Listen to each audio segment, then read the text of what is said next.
What's up, y'all? It's your host, Sensei NK, back again with another episode. Do you have that dog in you? To hold caffeine in my body? Just in general, do you think that you got that dog in you? I have a dog type motivation to do certain things when it comes to like a dog mentality of like no one's going to do this for me at the end of the day. So I have to really like, I don't know, battle my way through certain stuff. Like you're not gonna, I don't believe that certain things in life are gonna come like really easy or be given to me, so I have to fight. So that makes okay. Is that because you're getting old, or do you think that you've always had that? Because I feel like now that we've reached the age where the United States is going to tell us to start getting real jobs and put stuff behind us, does it feel like now that there's a countdown, you just need to lock in? Not really. I think even when I was younger, like I've always been more of like I'm not like an aggressive person, you know? So like even when I was younger, I've always had a mentality of like people are going to pay. You know? Like for example, like if I was younger, I remember when I was in 3rd grade and a woman told me like, you are never gonna succeed to be like anything in life. And I remember being in 3rd grade, like, you're going to pay. I'm going to do whatever I can. Like, as a 3rd grader. Was it a being like, was it teacher? No, it was a student. It was a student. And I vividly remember her name right now. Like, I remember at that point, like, you're going to pay. And I'm going to find you. I'm not. It's okay. Y'all, I feel like I literally know where she's at right now, too. It's crazy. I know where she's at right now. And I promise it's up. Boy, It's up and it's stuck. But, like, I don't know. I've always had, I don't know if that would be considered like dog mentality of like I'm going to work to prove like I have such a checklist in my head of like, you said this and I promise you, like as a 3rd grader, I had such a mindset of, I promise you one day, I'm going to come back to you. Even if I don't see you after this day, I'll come back to you and just laugh. Like one day, one time, I'm going to throw a $100 bill in your face. I'll just hand you the 100 like this. You know what? And that's one of those things where I try and tell. Actually, you ever heard of the saying of I'd rather be a warrior in a garden than a garden in a war, than a gardener in a war? Yes. I feel like that idea stems so viciously right there, because it's like I feel like you need to be able to not just lock in but dominate all your enemies. But you need to be able to rein it back into the eyes of society as a whole. Yeah. I feel like just a dog mentality to me is more like how you said, like, I have to conquer, like, my enemies to an extent. Like, I have to, seeing other people winning has never made me, like, hate them or be like, I need to see you down. It's always made me like, I have to be so much further than you at some point. Like, I need to look back at myself now and get past that. What I just saw you do, I have to now beat it. You feel what I'm saying? Like, so do you feel like you're in competition? Yeah, like almost to a fault. But like even if you never met that person or like you never like got to know them on a personal level, you just feel like you're in competition with them and you must surpass them in order for you to like be able to say to your 3rd grade self like, hey, we did it. If that makes sense. Yeah. At some point it was like that. It's like I felt like I had to do this and this, but as I've grown older, I feel like instead of the world hardening me to be like, make me look at stuff more like that, it's really softened me up of like not everything has to be a battle, you know? And like at the end of the day, if you have a mentality of going into everything as like a lion's den, then it's going to be hate like all the way through. And you can't win off of hate in your heart. I feel like you can't win off of hate.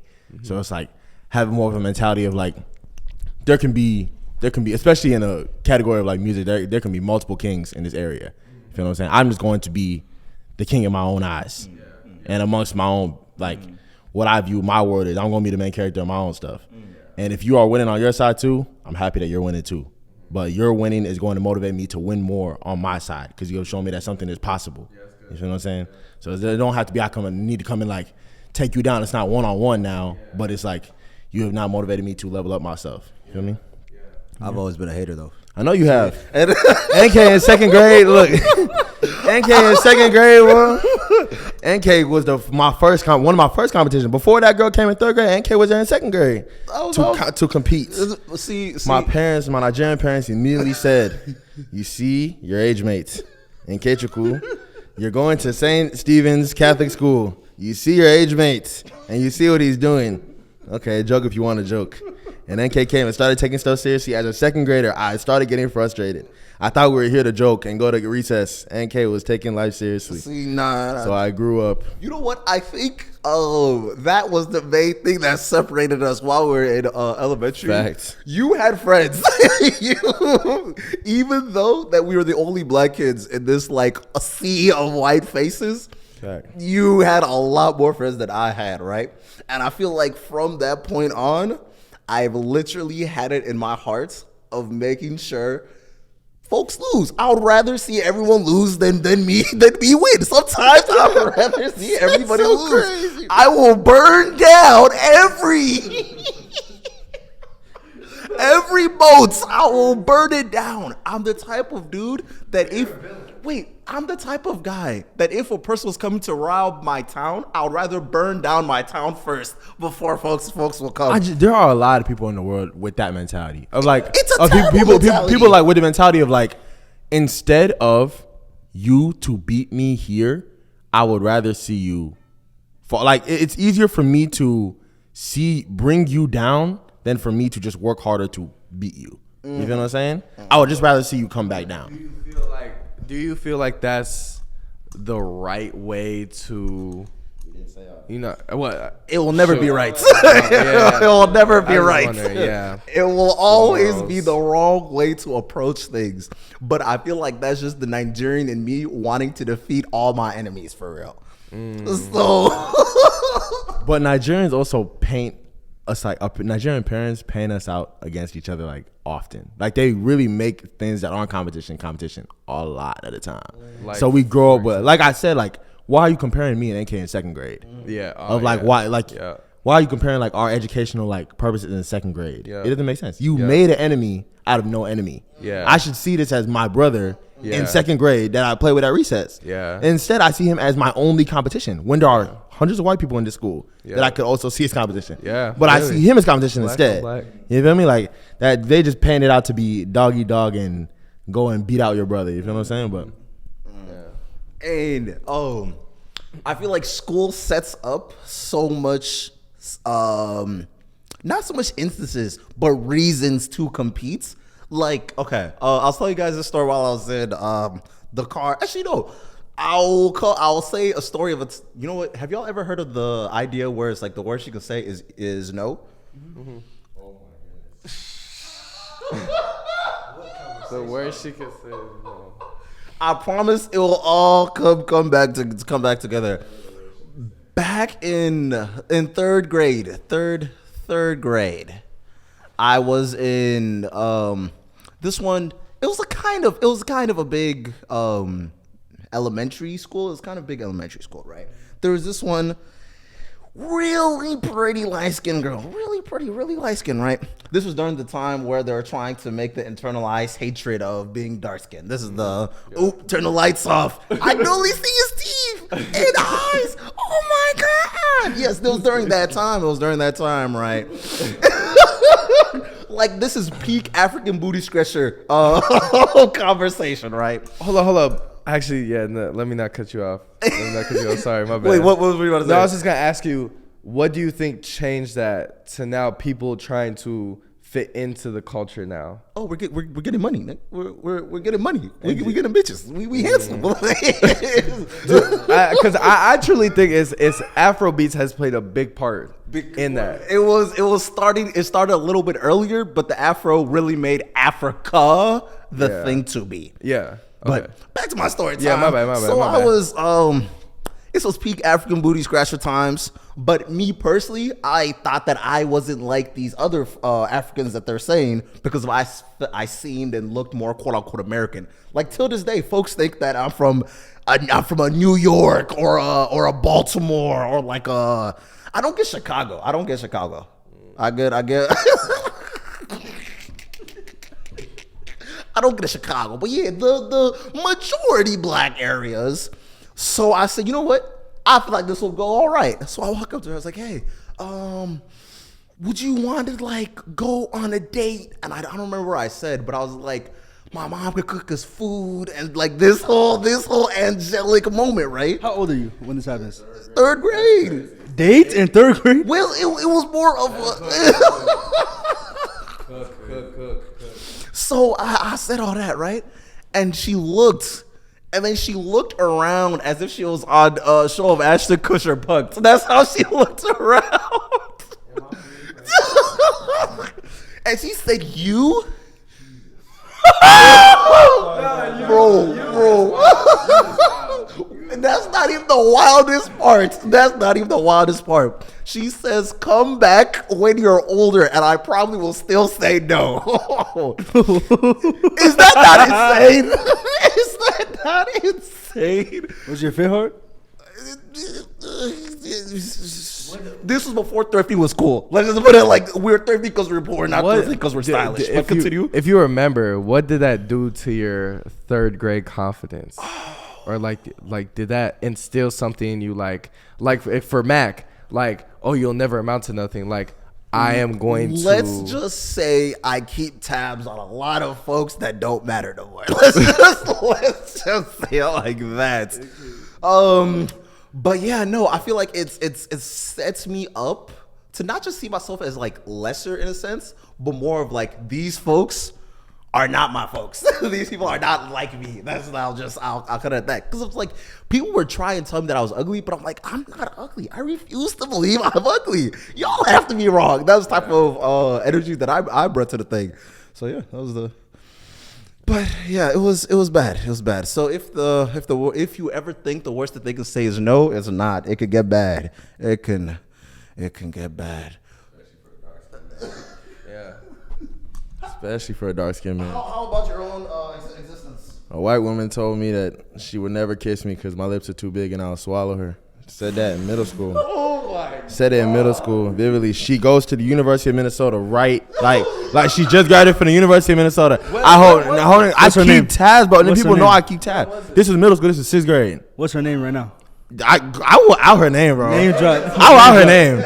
I really think at some point, but I want a bigger platform. I'm talking about Grammys. Oh yeah. Where I can out people's names of, hey, you that's a doctor now. You remember what you said to me?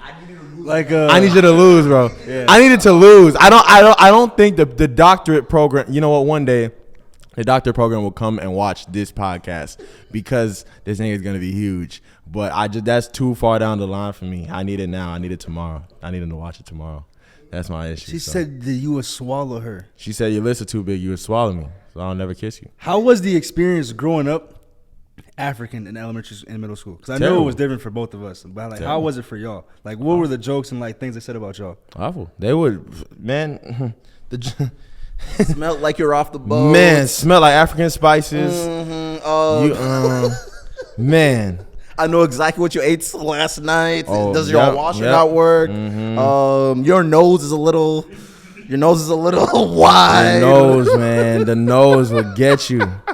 And I know you can smell everything from here. Nigga, this. Boy, they got crucial, bro. Like I don't think people understand how like crucial people got at like such a young age. And it's like y'all are saying like this. I used to join in for sure. I joined in for sure. Like, absolutely. Everybody joined in. I understand. Being black and then watching them cook the Africans. He said, "I'm safe. No, I'm safe." because I would say you're not African. You're just black. And he would say, "No, I'm different from you." Okay, get fried. It's your fault then. You signed up. I tried to help you join my side, and you said no. So now it's on you. That's exactly how it was. Okay, you're right, bro. No, I genuinely felt like we were just two different people. Like, Man. if you are African, like I was just completely different from you because of your background and everything. So like we would identify just differently, even though we'd have like the same skin tone and everything. So I know a lot of times this is so much more so in high school where like they'd be getting clowned because my Totino Grace is racist, like mad racist. And they'd be clowning like one of my what's up? Right before you even get there, the fact that you weren't like a superstar athlete, how was that? Were you treated different than said superstar athletes when they started really rolling in? Because in the span of like 3 years, y'all have like what, 10 D1 players out of nowhere, Yeah. coming from zero. I mean, in a sense, like my sophomore year, I was, I guess you can say, a superstar athlete in the school itself because I was playing a lot. Okay. But once like young dude on the team, once like works. the coach's favorites and his recruiting came in, like obviously you see teachers start to treat you different. Teachers don't engage in much conversation with you anymore. They don't ask how the family's doing no more. Yeah, or like passes for homework and stuff. Like I remember I had one teacher, like he excused this one test I did really bad on because he didn't want me not to play in the next game. And so like it was just so many accommodations, but once that came, it was just like it was like shoot, like so you're telling me now that you weren't going to play the game, they're like, you know what? It doesn't even matter. And that's just how they were, bro. Because the one thing that I realized people want to have on people is that when people make it, be like, I taught him. I did this for him. I did all that. And so, like, and if they realize, oh, like your chances of making it are decreasing, or you know what I'm saying, they'll reduce their kindness. It's sad, bro. It's sad that you see it in teachers that are supposed to give equality to everybody. So, but yeah, once Chasen, Tommy, CJ, Demarion, Pat, all them start rolling in, like you could just see a whole shift. Yeah. But continue as the proverbial idea of light-skinned man during this time. Wait, what do you mean? Like rephrase that, or for my liking, my bad. I understand that. When during the times of like my middle school and high school, the thing that everybody wanted to be was a light-skinned dude with curly hair, nice eyes. So how was that? I mean, it was good. Like I really figured out like my potential in high school when I got to Tennessee Grace, because your brother was like, bro, do you realize how much control you really have? And I was like, what do you mean? And then he just started to show me. He was like, bro, like you just need to be more nice, because I came from a middle school where the white kid was trying to be the black kid, and now I'm coming to a high school where the black kid's trying to be the white kid. Talk on that. Speak on that. Because it was just a whole shift. Like I went to Fair Middle School, and it's like it's a public school, and literally, bro, I was such it's sad to say, but like a trench baby.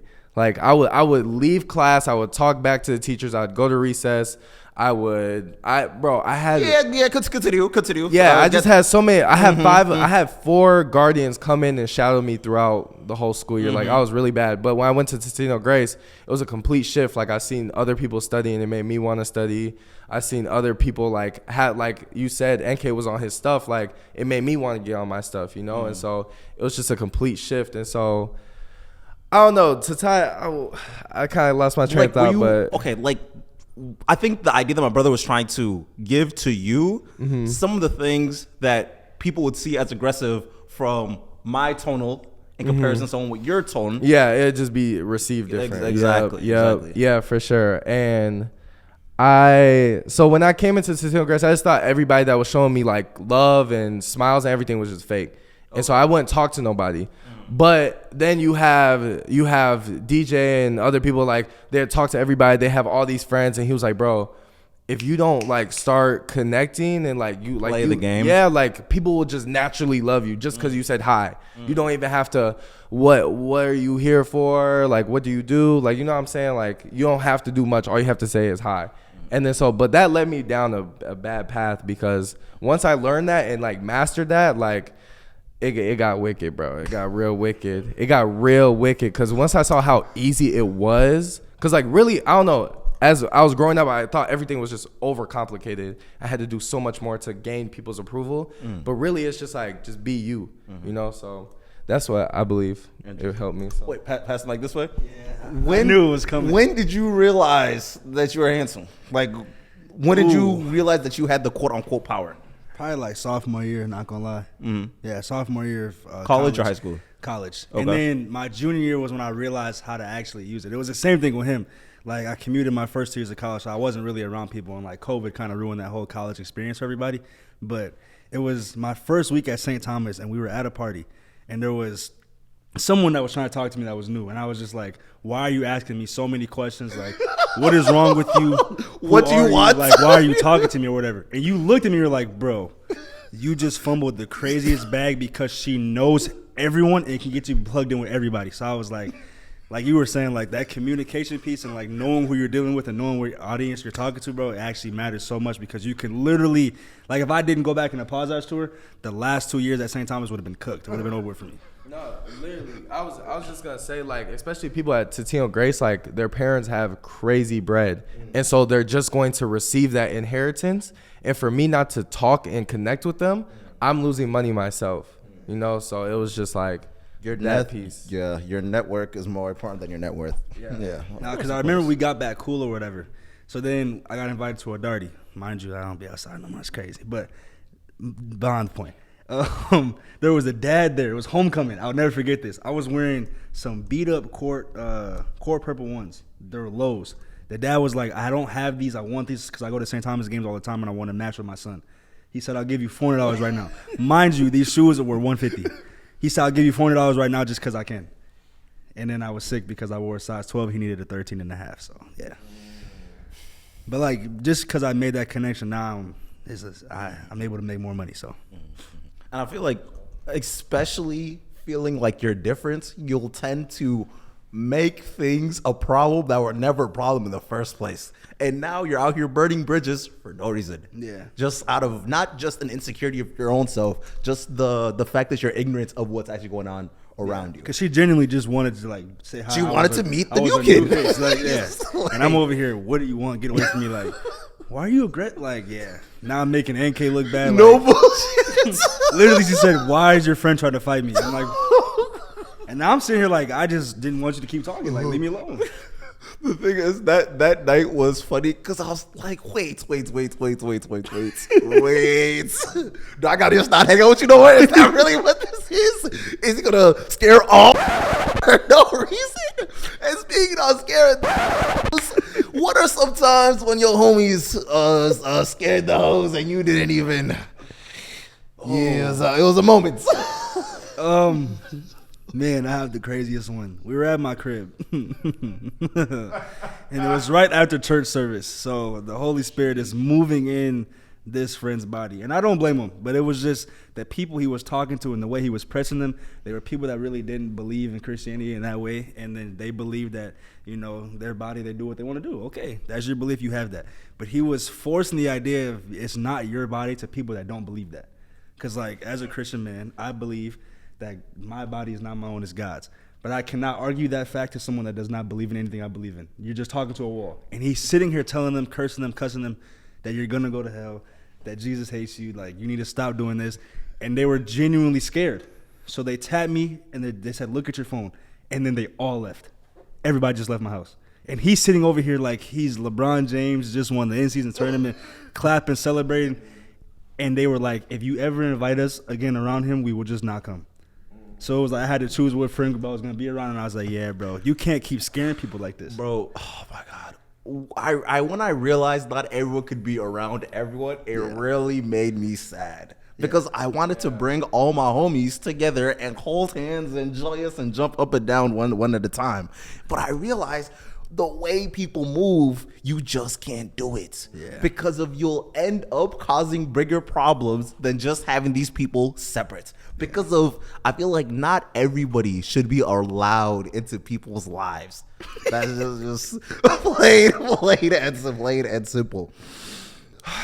Yeah, telling someone you're going to hell is insane. He just like they just look like they were like respectful too. Like they get what he was believing, but it's like we just don't believe that. So like that's just not us. Mm-hmm. And it was like you could have left it just because I stopped talking. Mm-hmm. And if I stopped talking, it's like okay, bro, you got it. Mm-hmm. But he was like, no, I'm gonna keep talking even though you stopped and make you believe it. And they were like, yeah, like they were crying. You can't force belief. And it's like wow, because now the whole school knows that you're weird. The whole entire school. The label of weird will never leave. It'll never go away because they will remember that and forever when you scared them. And the thing that's funny about scaring the hoes, I feel like it's women have this sense to them where if one man is scary, there's something in the air that just get flushed around all the women around, and they just know There's danger around. And then it's I that invited guy. you. I invited and then you. it's Now that I'm guy's scary. friend. Now they I'm have to be scary together. It's a core belief. He in their believes what friend he group. believes. Yeah, it's cooked. Like, I'm finished now. Oh God, because it's like what? Two birds that fly the same way might believe the same thing, and I'm not gonna take the risk of finding out that you don't believe the same thing. Yeah. Oh Yeah, my that was God. a cooked moment. I know you have one. Of what? Just people scaring other people, making weird moments. Ruining vibes. You said what? Ruining vibes. Ruining vibes. You know what scaring the hoes means. I really can't think.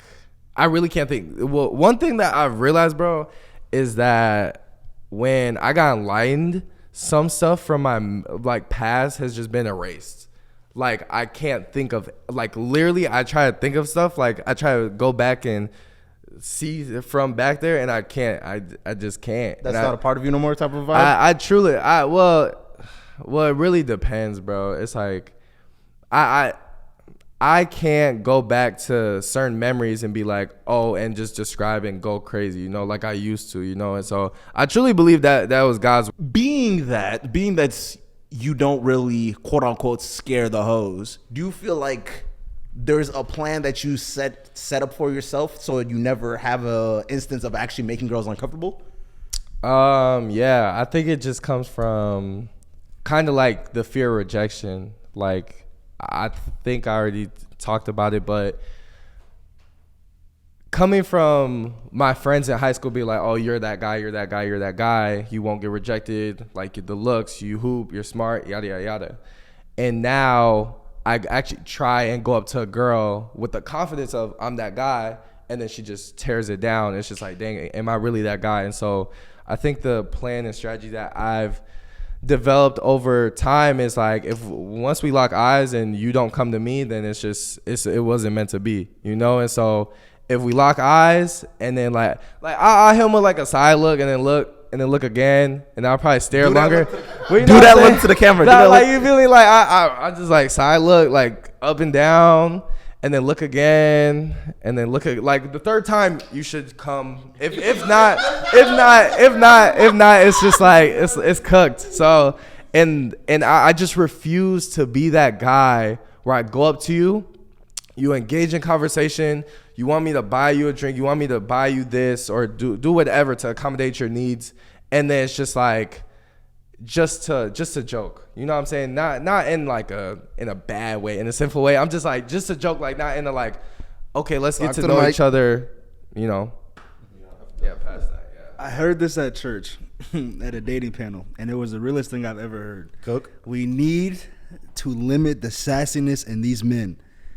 You I'm against it. You are a man. Go tell that woman that she is beautiful and that she likes you. Because truthfully, the worst she could say is yuck. Okay, go about your day. I think my story explained that there's a No, that was in third grade. We are grown now. She's not gonna say yuck to your face. She's gonna say no. I don't know. You would be surprised. There is a lot of women that will say more than just yuck, just because they want to feel like Feel that. good? Yeah, that power. Like, I don't know. Because It's just insane that us men now, I'm not gonna say me, have to have the feeling that we need to be swept off of our feet. Are we Cinderella now?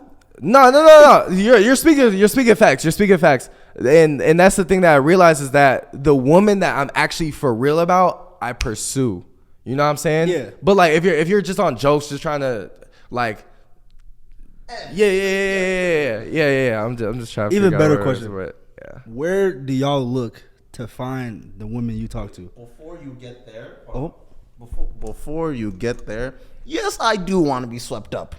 Yes, I do. Sassy I want nigga. you to make me feel like I'm worth it. I want to feel worth it. No, like my whole thing.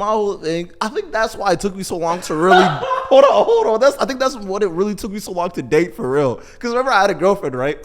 And for my birthday, she got me a gift that was for the both of us, and I'm like, are women just inconsiderate? Are they just inconsiderate? It was a picture of us fucking. fuck you. Like, what are we doing? I wanted 3 hoodies. I wanted 3 hoodies. And now I'm thinking, looking at this picture of me and you. And I feel like that only exists for women.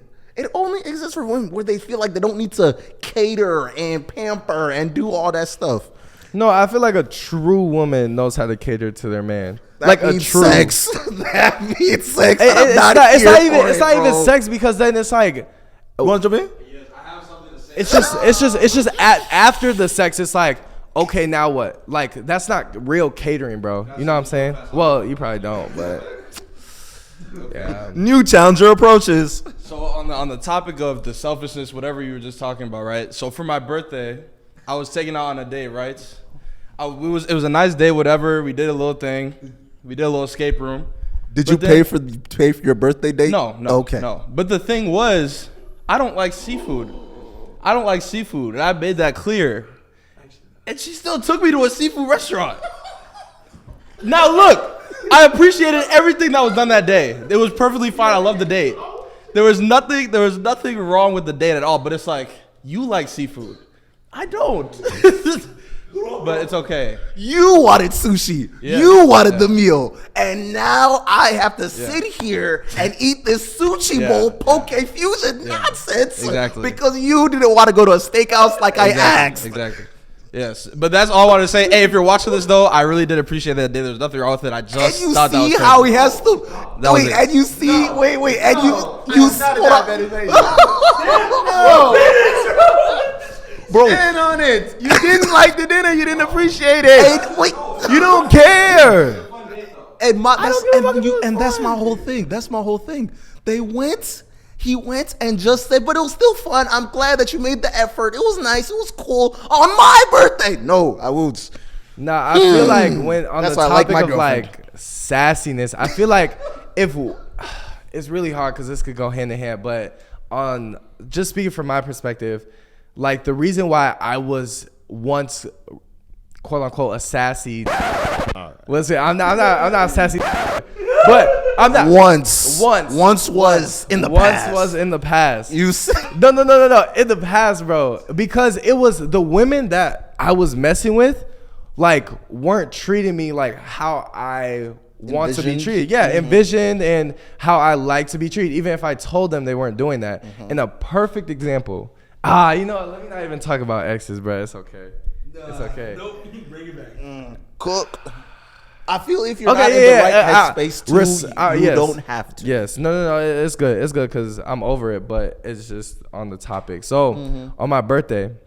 You see how all these birthdays are being ruined? You know We're only this age once. You know on my birthday. So she's over, she sleeps over, and I wake up and I go have breakfast with my spiritual mentor. And I wake up to she sends me a whole list of things that she doesn't like about me. And I'm like, "Bro, what?" On your birthday. On my birthday. And she said your design doesn't fit like what I want. And I was just like, why would you say on my birthday? Like, can you leave that? Can you leave that for January 8th? Like, you know what I'm saying? And then Matt, bro, oh my gosh, I took myself out to the Mall of America to buy a birthday outfit. And then on top of that, we went out to eat. I don't know who was there, but we went out to eat. And she brought her friend, and I had to pay for her and her friend because she said she didn't have the funds at my birthday. But I was like, bro, I don't care if I have to go like loan money from a bank for your birthday. I will go do that. Like, or ask people to accommodate me for my boyfriend's birthday or my girlfriend's birthday. You know what I'm saying? And so, and then on top of that, like, she just, it was a lot, bro. I'm not gonna lie, but that whole thing kind of like made me be like, I'm taking a step back. You need to come and sweep me. You know what I'm saying? Like, you need to come and accommodate me you know to the a thing point. that's funny? The thing that's funny, I've seen so many of my homies be ready to die over their woman, and yet they treat the woman treats them like the side to the side. It's ridiculous. Yeah, that's the It's thing, bro. ridiculous. And it It's just ridiculous. makes us men like take a step back, a huge step back, and like, wow, like where, like, you know, like, just where is this girl that is going to just love me for me, you know, and like just accommodate and cater to me. So, I think situations like that, like what you said, are like you said, like why dudes end up acting like sassy, like you need to come sweep me off my feet. So I can see like that perspective, and I can see Jalil's perspective of like but a man, you still at some point need to be a man. Oh, yes. And I think for example, like I always said, like to my homeboys, like I see approaching women as like steps, where I can take one step. I can take the first step, and I have no problem taking the first step. I can take the second step, and I have no problem taking the second step. And you have not taken a single step. You're still where you're at. I will not take a third step without you moving at all. That is harassment. Yes. Now I am busting down your door. Now I am the CIA, the FBI. I'm not going to do that. I will take the one step. Okay, maybe that could have been a fluke to you. You need more reassurance. Here's my second step. It's a bolder step. I'm gonna now take a third. You're not. You know what I'm trying to do. You're not done. I actually want to just apologize. Wow, all you guys had those events on your birthdays? yes. I Well, on my birthday. my birthday was great. Yeah, Like, I'm saying, like, I'm good. I'm straight. I'm straight. No, yeah, I know. Yeah, I witnessed it too. I feel like. Are you talking about? Are you talking about where was that? What restaurant was that? The Chinese one, the hibachi one. Dang, bro. Dang. Yes, bro. Dang. Yeah. Dang. But like, my bad, Kaz is here. But like, it takes us to like, like to Jalil's point, because I agree with Jalil 100%. But it takes us to unlearn that hurt and heal that hurt to come into the, okay, I am a man. Like, God designed me to pursue the woman and to lead and be the head of the household. And so I have to unlearn that hurt. But if we're just carrying that and being like, nope, she did that to me, so you have to be different, and I'm holding you to the same requirements, it's just like, that's unfair to the next girl. So it's just It's always unfair to have other people have to pay for the hurt that someone else did to them. Yep, You know what I'm saying? that's facts. That's always going to be unfair in any situation. But we see that a lot in our generation with couples and relationships that are coming up. That it's like you are here coming into a completely new relationship, talking about I've heard that before, so I don't believe you going this and that. Yeah. That's not me. You didn't talk to me. Yeah. That wasn't what I did to you. I didn't hurt you. Yeah. And I think we have to so often like remind the woman that we're in front of, or the woman has to remind the man that she's in front of, like, I'm not the one that hurt you, because you're looking at me like the person that, like the offender right now. You know what I'm saying? And we started off as enemies. Yeah. And if you build a bad base as enemies, then any cake that's built on top of that base is going to be messed up. You feel what I'm saying? So it's like you have to start off on genuine clean slates. And if you're not ready to start off on a clean slate and you have that anger, do not proceed into the next thing. Yeah. That's people's problem. They be trying to cover up the last thing with a new thing, and then you bring that hurt into the new thing and wonder why that new thing is the same thing. If you came into it and you expect me to be this dude that was just like your last dude that was treating you poorly and this and this, and like no matter what I do, I could be treating you so great, you are always going to have it in mindset, you're treating me so great, and you have an ultimatum. It can't be good. It's always too good to be true to you because someone else was doing some messed up thing to you. You feel what I'm saying? Bro. And it's like we have to unlearn that stuff as we go, but it takes growth and people taking damn time. Nobody want to take the damn time. Like, just you don't have to be on to the next nigga, like, or to the next woman. Like, you don't have to. You can be single and like genuinely single. People are afraid of being like, for real, like there's no roster, there's no one on my line, there's no nothing. Like, I am genuinely 100% single and going about my life, but they can't even picture that. Like, they can't imagine that. That is the greatest take ever, because of one thing that I've realized, especially, one thing that I pride myself in is the fact that I have female friends. I genuinely love the fact that I can stand up here and say, you know what? Women find me enjoyable in a platonic sense.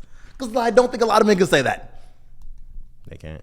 So niggas start shaking when they're around. You want me not to have sex? Ugh. But that's a whole other conversation. That is another conversation. Anytime my homegirls come and talk to me about like dating and stuff like that, I realize something. That exact same thing. You will always have a squad of 5, every single time. And I'm thinking to myself, so will you have that same, that new set of 5? Every new season, a new set of 5. Or will you never just be on your own and stand on what you believe in and what you feel and be able to take yourself out on dates, be able to go get food by yourself in peace and not feel lonely and sad because you don't have a person that you can go and cuddle with at the end of the night? People are afraid of that loneliness and afraid of that vulnerability. And that's why it's hard for people to be committed at this time in the word committed. Because if you are genuinely committed, you're dropping any other option of anybody else outside of that person. So if that one person that you have to bank on starts messing up, they get to they get to putting up with a lot of stuff because I know I have no backup now, and I would rather you come here and be cheating and be doing messed up stuff, because at the end of the day, I can't fathom the fact that if you leave and I end this off right now, there's no one that's finna come and cuddle tonight. You feel what I'm saying? So because I was genuinely trying to be a buck. No, yeah, I definitely hear that. I feel like, I don't know, I feel like you have to, in a sense, if you're not going to carry on that baggage to the next relationship and you don't want to and you don't want them to, you truly need to deal with your own baggage and see what's necessary and see what's not necessary. And so I just know for me, because my parents are divorced, and so I always found women to be like security, and I always found them to be like, it's my safe space. It's my safe place. Safe space. Oh, safe place. Safe place, yeah. Potato, potato. My safe place. And it's just like, it's because like I experienced my mom being alone. I experienced my dad being alone, like not having another partner. It's just like, they seem so alone. They seem so sad, like all the time. And so I'm like, I don't want to be that. I want to be happy. And so I just found happiness in these women. And so, but like when you find happiness in women, once the other woman's gone, it's like, okay, what's the next happiness? Who's the next cutest girl, or how can they make me feel? And it's just a forever going chase. And Will Smith was talking about the exact same thing. Oh my God! So basically, the main idea that I took from the Will Smith book, when you bank your value and not just your value, when you put everything ahead of you, right? And the only thing that matters to you is the approval of, if it's a woman or if it's the world, and on and on and on and on, you will never be satisfied. If you cannot sit on your own, or at least put your bets on the horse that we were talking about earlier, on something spiritual first. Some people is Jesus, some other people it's the spirits and stuff of that nature. If you're not able to put what you value not in another earthly human being, because the human will always fail you and the cards will always eventually come up broke, kind of in a sense. So yeah, I definitely, because once I took that break and really just focused on myself, focused on my relationship with God, and finding me in Him, then he healed everything. He took all the baggage that was unnecessary away. And so when He did that, I was comfortable in who I am. And I was like, my joy and my peace comes from Him, not no other girl. And so that helped me go into the next relationship. Like, hey, like, it's like, I am here to serve you as Christ did the church, you know? And so that helps so much from the worldly other view of stuff. So. And just knowing your worth, like, I don't know what Will Smith's background is. I don't know what he believes in, but I know for me, like, me knowing my worth has helped me know, like, be in the relationship I'm in now. Like, I heard you say earlier that, like, women don't know how, in a way, to, like, provide or cater without it being sex. And, like, me personally, me and my girl don't have sex. And, like, even it was on my birthday too. But it wasn't a bad gift. It was just, like, a gift that, like, she got me some LeBrons. I don't like LeBron. Y'all know that. But, like, I just don't like LeBron. But the shoes were purple, like purple and yellow. And she knows I love the color purple. So, like, it was a great gift. And she was trying her hardest, you know? So, like, women do cater. Women do listen.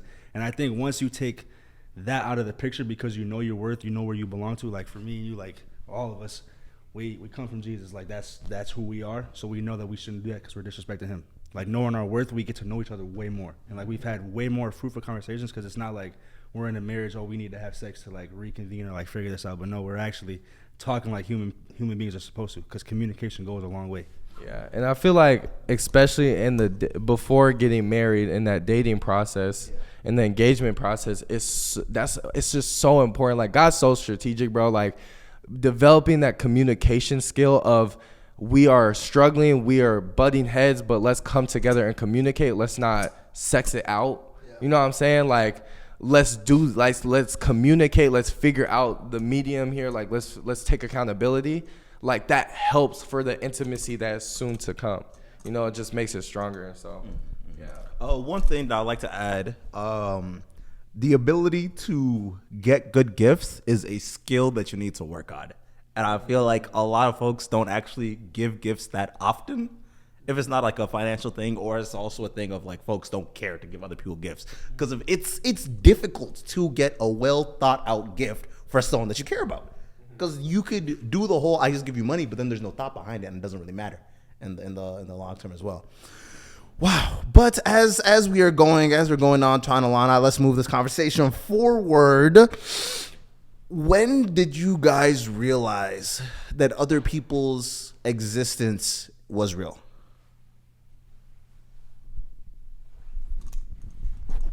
Please get that to NK quickly, because I say that again. And like how, like, can you reword it? When did you realize that everyone around you was not a robot? Like, when did you realize that it was not just you in this world, and you're not the only sentient being in said world? When I had a little brother. When I was no longer the main character in life and he was getting all the treatment that I was getting and no longer was getting, that's when I was like, yeah, it's not just about me. And then when I noticed like my neighbors like moving up in the world too, it was like, yeah, this is actually a real thing. Like people have lives outside of me. Did that make you upset? Nah, it was like, it made me more curious. Like having a little brother is like probably the second greatest gift I've ever had, because it's like I get to watch me grow up all over again and like be a part of it and help him do everything that I wanted to do and like help him avoid everything that I did wrong. Yeah. For me, I started realizing that other people existed outside of myself was my own siblings. Well, I was telling a story in the car with these folks, and I literally followed each of my siblings around for a week straight. So anything that they did, I was just with them. Sleeping in the same room, just like traveling. And if they were going to go get food, I was going to get food. If they're going to the park, I'm going to the park with them. Real experiment. Just to figure out if they turned off or not. Because of like my... Exactly. Okay, you're actually like, the way your mind is wired, like you're different, bro. You're different. Like he's a real intellectual scientist, bro. Like, because of my whole thing that would piss me off, I was like, especially when it came with my little brother, he would do things, and I'll be like, why did you do that? There was no reason for you to do that dumb shit you just did. So that was what really sparked the idea of, you know what, I don't think, basically, you know how in 2020, the meme of NPCs just went rampant and everyone just started saying everyone's an NPC? I genuinely believe there's people that just were not real. So yeah. I don't want to give a one-word answer, but I could definitely like, yeah. I mean, for me, let me go back to the question. For me, when I realized that people, I guess, were real in a sense, was like when I started to see things from like the bigger picture of everything. So like when I stopped thinking of like, how am I gonna get the bag? How am I gonna, you know, put that shit on? You know what I'm saying? Like, how am I gonna do this, do that, perform well for people's acceptance? Like once I started to see everything from kind of like, again, like everything, because I'm very like in tune with God, so like everything is just like, how can I see stuff from his lens instead of my lens? It helped me see a lot of stuff differently. So I feel that. And kind of I really was unprepared for this, but I feel like that kind of not so much helped me, but I think that's kind of the reason why I saw when I was younger, I just would see people as my enemies, was because I was literally seeing people as this is like the villain of the week. Like this is like a stage I just need to get over. Right? That's what Miles Morales called the villain in the other, and just in the recent Spider-Man movie, and that irritated him. The villain of the week being called, because it was even like you're just a villain. He said, "I'm a villain of the weak," like not of the strong, not of the just oh, you're not my yeah. you're not my auntie. Yeah, it was just like he kept repeating it over and over, and so it's just crazy. Yeah, that just works. The thing that's funny, and that's why it be blowing me when people are so adamant on the fact that they're the main character, just the main character in general, because it's like, bro, one, you're not that important. I promise you, in the grand scheme of things, you're just not as important as you swear you are. So the fact that you're able to minimize not just these huge complete people, but you're gonna minimize the things that they enjoy to do because that's not the thing that you're doing. So it has to be not important. No cap. Yeah, I think for me, life became like I kind of always felt like people were real same way off of like siblings for sure, kind of based on that. But like people became so much more real when I experienced like death and like experiencing a person that's like I have lived and like grown up with you and this like pass away and really like settle into the mindset of like I'm never like gonna see you again. Like that's the closing point of that. You know what I'm saying? Like there's no other way. Like that's something in life that I can't control. Like when did you realize that death was real? For me, yeah, the same thing with y'all. Like the siblings was a real big part, but like when death came about and like when you witness, maybe not witness, but like experience a death of someone that's like close, like not just like your great uncle in Nigeria that you never met passed away, like a real like I witnessed you, I was there with you, you made me feel like genuine emotions, and then you are just now gone. Real like really just made life so like a different level of like people are actually like real and like move around and actually like can leave too.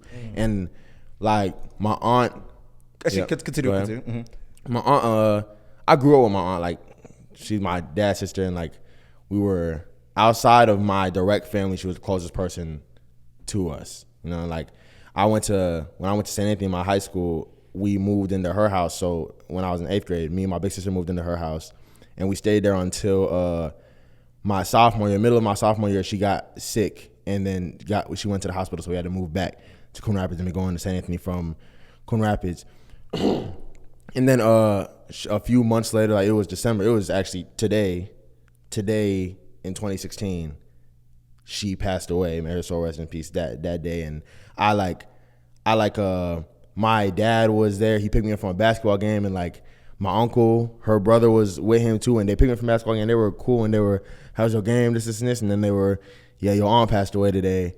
And I sat in the car, and like the rest of the car ride was silent. It was 30 minutes from my crib. Like the rest of this was within the first 5 minutes. Pause. So they were just talking to you about sports, and then just slipped in your autism. It was like you could tell that like something was wrong. Oh, but like okay, I just came out of the basketball game, so they're just like, how was your game? It was smooth. It was good. I had this points, team won, this, and this, and they're like, yeah, okay, that's good.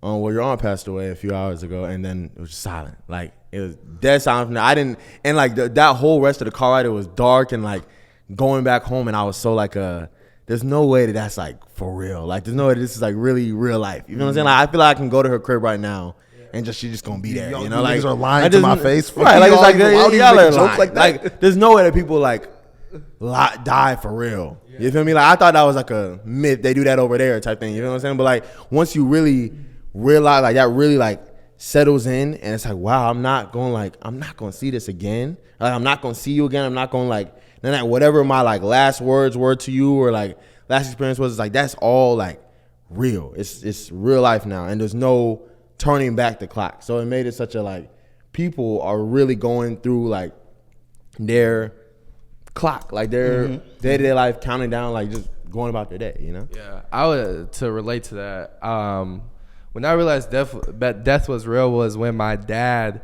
he almost died from his opioid addiction.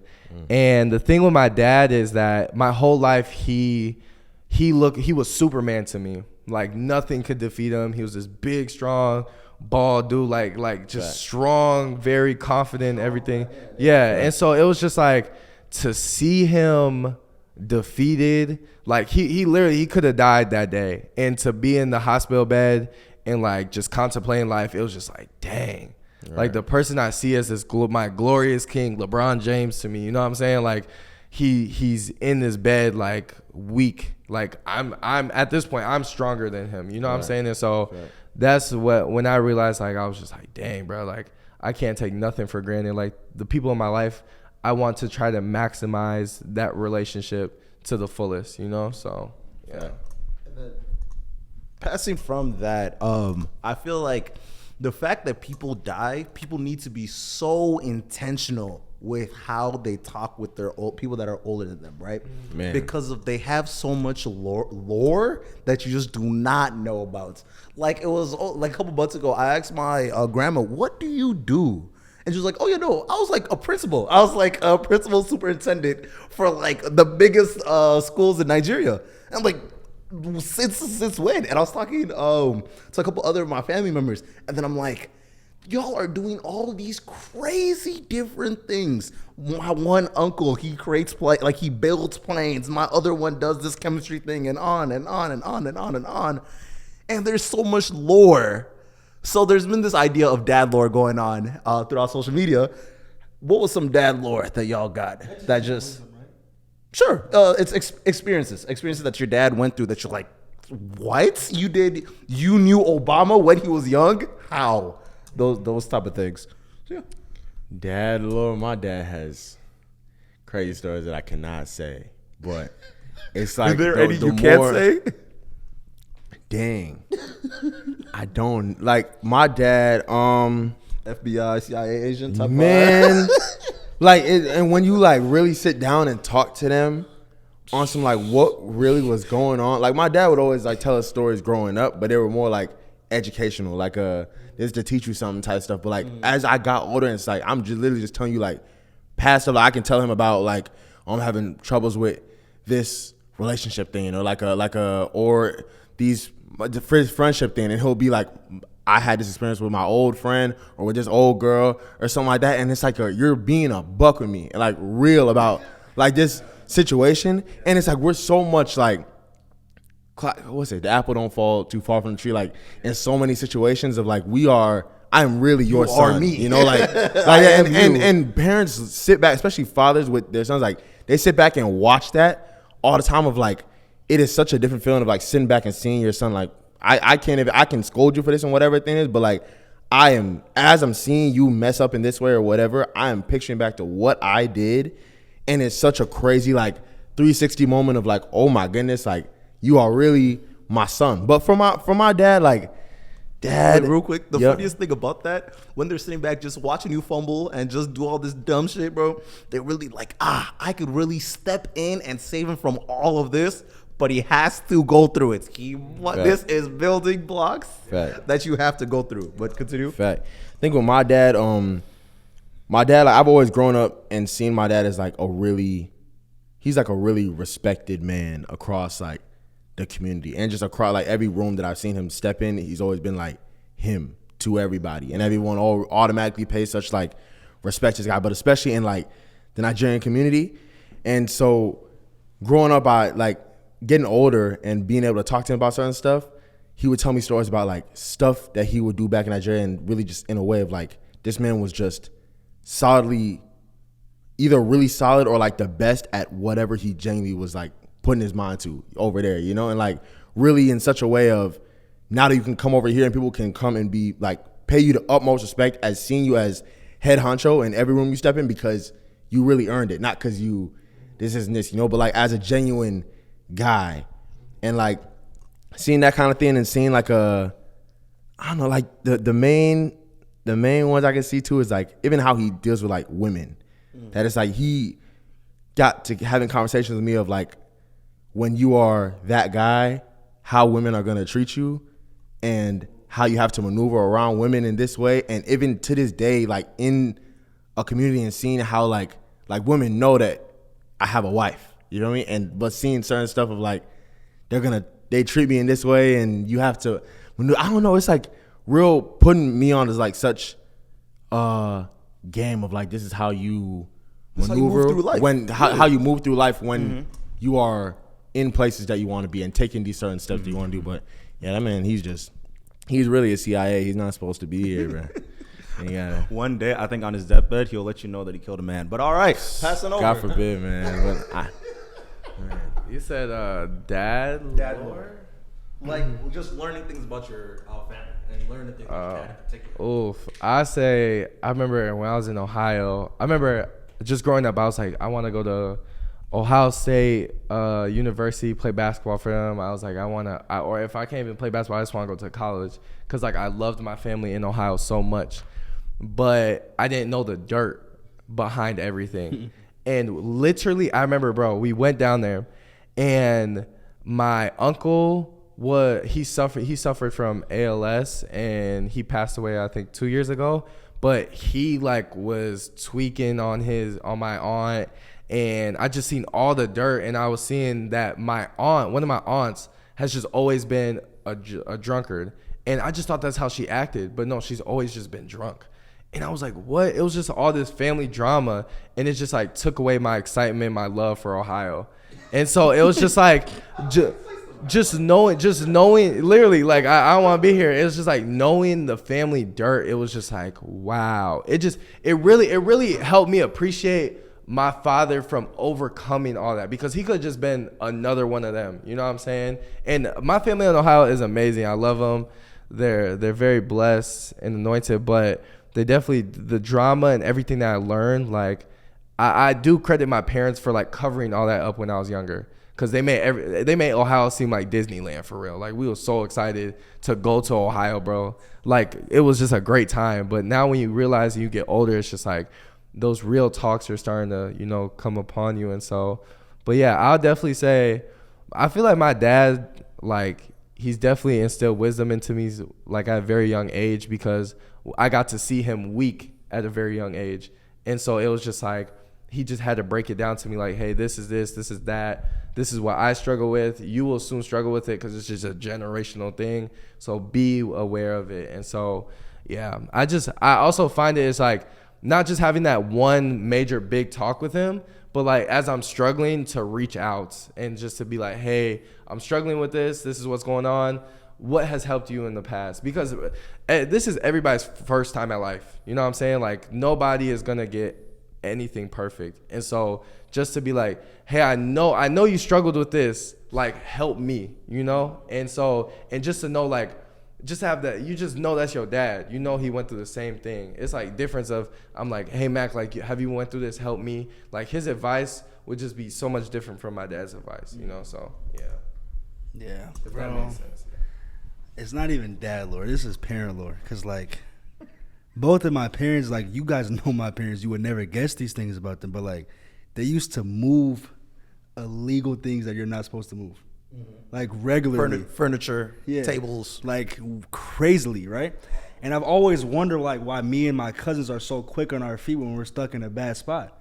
And it's not like we're doing those things, but like why are we so quick to sell everything we have so we can have money? And it's because like the things they used to do when they were young, like when they were 16, they were kicked out of their mom's and dad's house because their parents were just tweaking on them. So it was like they have to learn how to fend for themselves, and it's like they instill that in us. They're not going to let us make the same mistakes and possibly go to prison for the rest of our life, but it's like we have set you up mentally to know how to succeed if you're ever stuck in a jam. Real quick, I realized that I was taking tendencies for the people that I was around when I would like sit with somebody.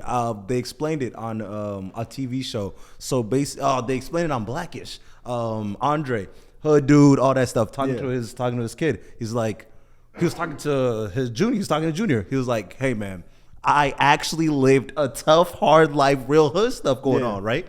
So anytime they would like sit together face to face, do you ever just see me like just scanning the perimeter by accident?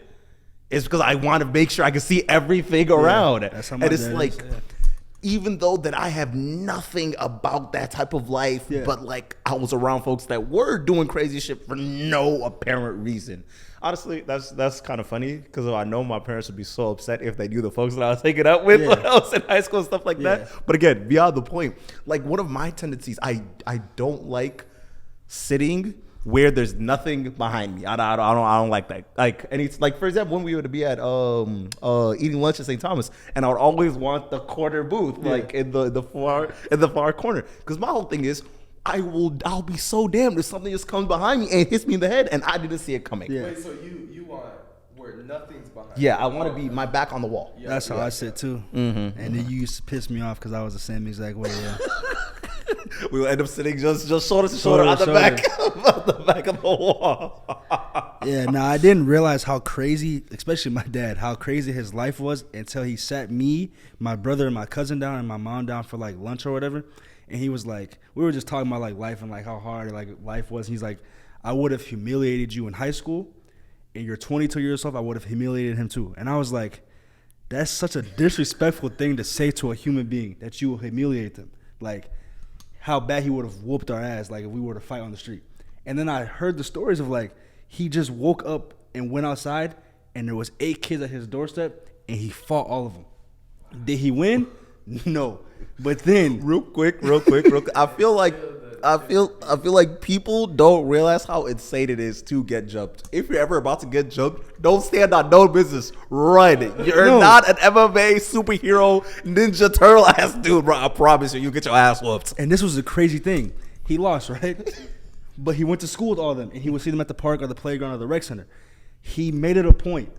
Every time he saw one of them or 2 of them by themselves, he was going to whoop them. And you would think, oh, it's over after the first time they fight again. No, it was every single time he saw you breathing. This lasted until high school.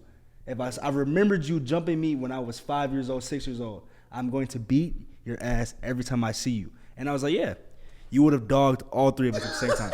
And I was like, yeah, you got it. Like, after hearing that experience, you just see things that you shouldn't see. And I think the funny thing is, you thought you were an angry child, and then you really, that's an actual angry child. Just waking up fighting.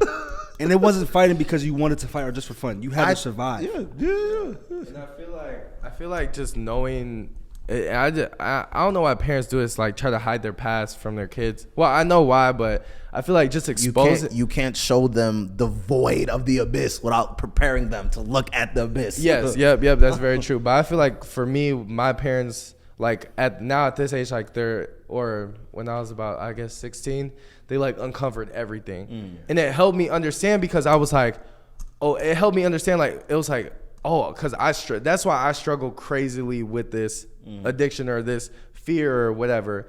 And just learning that helps me also be like spiritually aware, emotionally aware, just prepared of what's going to come my way. And if it comes my way, like how to handle it. Not like my father. So for example, my dad has a crazy anger issue. Like, man, like he won't even say a word. Like it's just 2 breaths. Like, just like, it's just really like scary.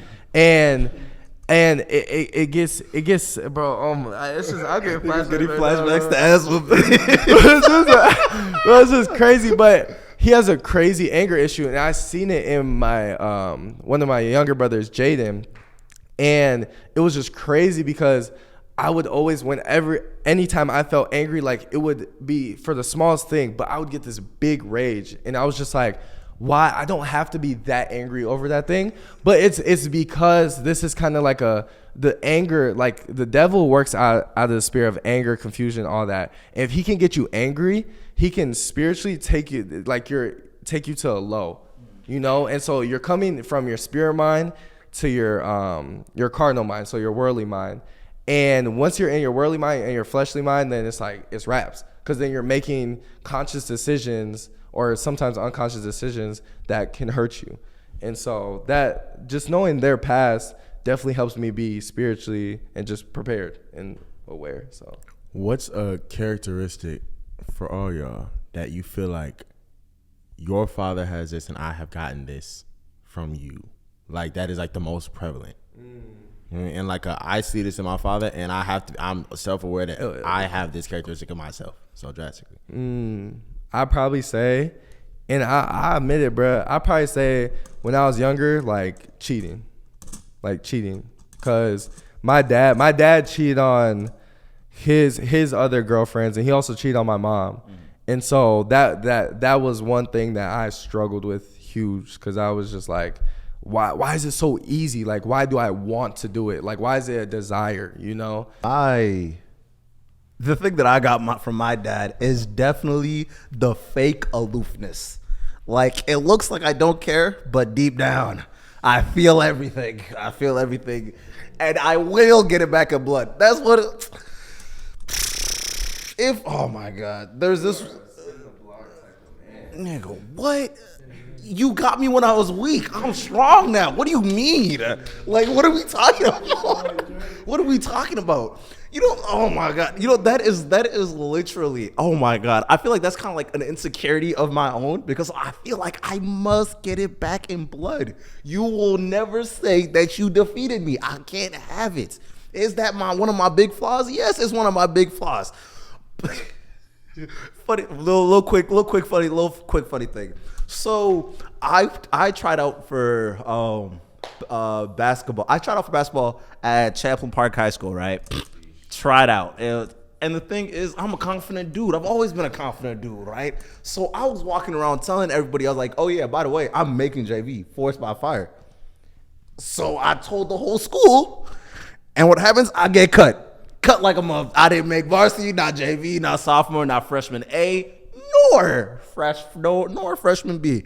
It was so bad, and motherfuckers were clowning me for the longest that I went and I made like a list of everybody that made the team that year. And then one by one, I played everybody one-on-one to get my wins back. That's how I did it. And I beat a lot of I got a lot of them. Nah. And the funny thing is now, I got bullied so bad when I transferred schools, right? And it was funny because of one thing that I realized, people don't actually hoop for real. By the time our junior year, all the ones that clown me hasn't played basketball since freshman year. So whole and beyond, one of us is our best playing basketball still. Your hoop dreams ended before mine did. And that's kind of the thing that I hang my hat on. But yeah, that's kind of one of the things that I got from my dad. It makes me one of the most driven individuals ever because of it makes one of the downfalls of it. I sometimes have to make sure that I lose just so I can get that feeling again. Yeah. Because if I'm winning all the time, it doesn't. Yeah, what does winning mean if I'm not burning other folks? It just doesn't. It doesn't feel. Because my whole thing is it doesn't feel as good, and I hate the fact that it doesn't feel as good. So sometimes I do get into the self-sabotagey tendencies of doing that. So yeah, that was my own. Yeah, the one I have the most is my dad stands on business in a crazy way where like he will know that you talked behind his back, and when he finds out that you did that, the next time he sees you is like when he got jumped that one. It's on site, and he's not gonna ask you why you did it. He's gonna tell you, "I no longer rock with you, and I will deal with you accordingly," and walk away. And personally, I'll deal with you accordingly is hilarious. And personally, like. It's been used in my life and it's been good, and it's also been really bad because I will tell you like you suck at life and I don't want to be around you no more, and that's it. I don't care what you have to say, and like it's been detrimental to me as growing as a person, but it's also like you need to sit in that because you are a dickhead. Like you really need to figure out what you did and why you did that. Like did me wrong like that. Is your dad Nigerian? Because that sounds like a very Nigerian sentence. Just black. I will deal with you. Yeah, that's what he says. He's like he says I'll treat you accordingly, and then he'll walk away. That's it. Like yeah. That sounds scary. Yeah. Last one. I was telling Chasen like with my dad, really just like how I talked about before, like how he deals with other people. I feel like it's such how he is in like a public setting is so similar to like how I see myself in public settings. Like it's such a quick like ADD, like he's jumping from one corner to the next corner, talking to like can have a full conversation with everybody that is in this room, 100 plus people in this room, and he can make it a point to, you feel what I'm saying? Like go from each point and like make everyone feel like they're his best friend. And I've seen that go to like such a fault at times. Like even when I was like growing up, like it's really easy to make someone, I don't know, it's kind of like a cheat code to him, like a game to make someone feel, even if it's like a manipulative in a way, like let me hit you with the craziest thing ever. when I was 16, I learned that everybody wants to feel importance. So if you treat them, or not even, you don't even need to treat them like they're important. You just have to make them feel like they're important, and the way that their like chemistry inside just changes. That's what I literally like witnessed my dad do with a cheat code like since growing up. Like even when it came to like my little sister's graduation, I literally watched him. He came to me and he said do you have a DJ that we could get hired for your sister's graduation? This. I'm here talking about this person. They're probably going to charge you this. They'll charge you this. When everything, he's like, they're going to charge? I said, yes, it's a job. Do you think you're going to get like all these people that get DJs and this? You think you're going to get DJ? This nigga didn't even acknowledge what I said. Picked up the phone, called like top tier DJ in the African community, talking about some just normal conversation. The dude didn't even have to ask. Bro, I would love to come and DJ your daughter's thing. And you know it's all I need is a plate of food and I'm good. Anything for you. Anything. And he's on speaker. Like I'm talking about, this man was schooling me just on speaker, talking about just listening and looking at me the whole time while this man's on the phone talking about, I would do anything for you. You're my guy. You have done this and this for me. This is a guy that you like, you don't know him by anything besides DJ this. Like you do not know this man's first name. And he feels like you are his blood uncle. Like, I owe you my life. And my dad has such a talent of like making people feel that important. Yeah, it just makes you wonder like what he said. What did he do? You know what I'm saying? Like, what did he do in the past? You know, that's like, that made him feel that important. But it literally could have been like one conversation. Like he knows the family of them maybe, and it was like, you know this? Oh, I did this. Yeah, right. We used to work together. But like I said before too, like my dad has like, he stood on business with a lot of stuff of like, even like talking to other people in the community and like stories that my dad told when I was a kid, and it was like, that's probably fake. Like you weren't top of the class, you weren't doing all the talent shows, this and this. And I'll talk to a regular on Tinder, like he was really like that. Like I can't even lie to you, as his son, he was really like that. So every story he told you it was a fact. Like he wasn't lying to you. Like there's a reason why he comes here and we dap him how we dap him. You feel what I'm saying? Because he really did that. You know, so I just respect him for that, and I see those like characteristics in me to a fall of like everybody's a friend. You know, and like when it gets sticky though, I've seen it get sticky for him of like, he knows mentally that not everybody can actually be your friend, but now this person feels like they're your best friend and you don't, like you really could care less, but you naturally made them feel like they are that close to you, you know? That is some of the scariest stuff ever because of, post-psych major, we did the whole mental health and the whole brain chemistry thing, right? When you make someone feel like they're the whole world, they kind of get addicted to that idea. Very addicted. So very addicted. I don't care if there's no video on it. You're chilling.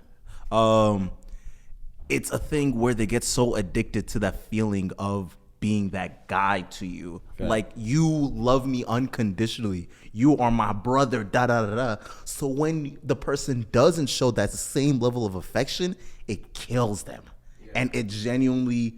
Not just makes somebody spiral, but it makes them question their whole existence in totality.